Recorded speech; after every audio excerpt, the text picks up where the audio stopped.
and welcome back to our channel. In the previous video, we discussed about the letter of request. Now, let us continue with another interesting topic, which is writing memos, reports, and other documents in the workplace. Let us start by introducing what is a memorandum. A memorandum or a memo is a written message which serves as a reminder for a particular matter.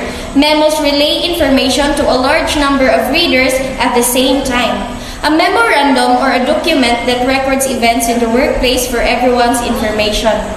From the definition, we can infer that a memo is a short message that typically used to communicate official business policies and procedures within a company, and that memos are usually meant as mass communication to all members of an organization rather than a one-on-one personal message.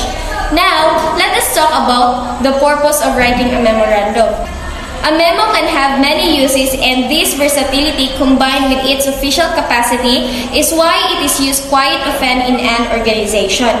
The uses of memorandum are as follows: informing employees about policy or process changes, providing an update on key projects or goals, making an announcement about the company such as an employee's promotion, reminding employees about tasks that needs to be completed, making a request of all employees, and communicating a message that employees will refer to more than once, such as detailed proposal or recommendation.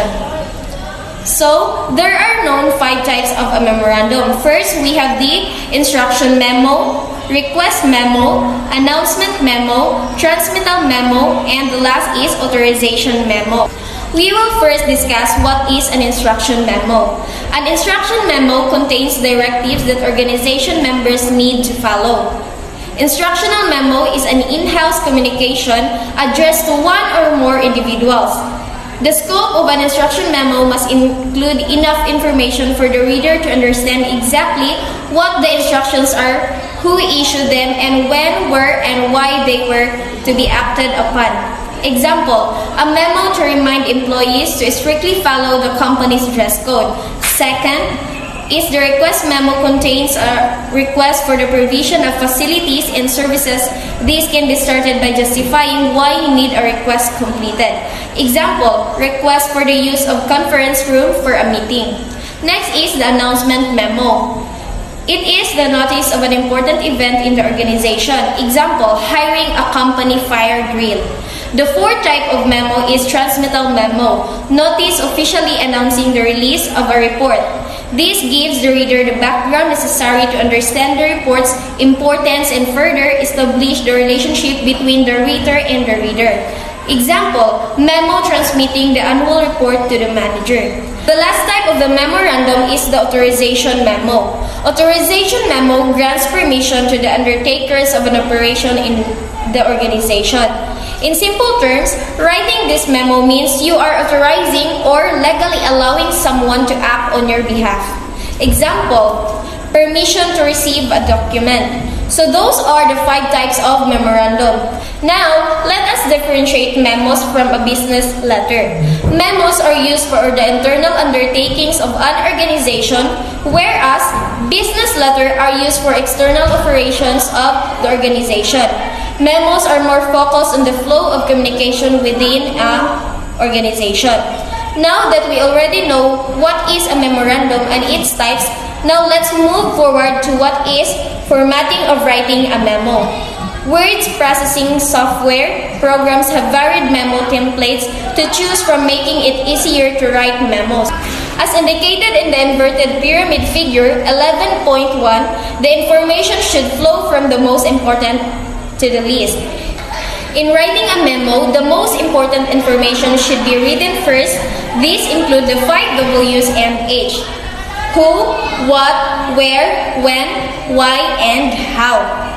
The second part to be considered in writing a memo are the supporting data and examples. This includes the crucial information such as the argument, controversy, details, or the issue.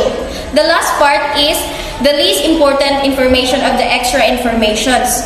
We have here a sample format of information. Unlike a formal business letter, a memo does not include salutation or the sender's signature. A memo format typically includes the following sections. Heading. These sections include the name and address of the company, which is already printed in the case of the letterhead. Recipients. This section identifies the recipients. CC or additional recipients. These are recipients whom you do not directly address in the recipients section, but to whom you send a copy of a memo for the sake of information. Next is subject. This gives the recipients a quick idea about the content of the memo. It should be brief and precise. Date. All memos must have invariably include the date of writing the memo. Message body. This section states the message in 1, 2, or 3 short paragraphs. The body should first state the purpose of writing the memo, then move to the message. The message should conclude with a clear call to action. We already know the correct format of writing a memo. Now, let us consider the following in writing a memorandum. First, use a formal or academic language in writing a memorandum. We must consider to use formal language so that the employees or readers can really understand what is on the memorandum. Second, clarity. Writing a memo in a clear manner gives the readers or recipients the power to comprehend it well. Third, conciseness in writing a memorandum. We must consider to write it directly to the point. And fourth, general use of the active voice of verb. Fifth, absence of grammar lapses. Correct usage of grammars is very useful in writing a memorandum. Thank you, and we hope that you learn on how to write a memorandum correctly. In the next video, click this link if you want to discover more information.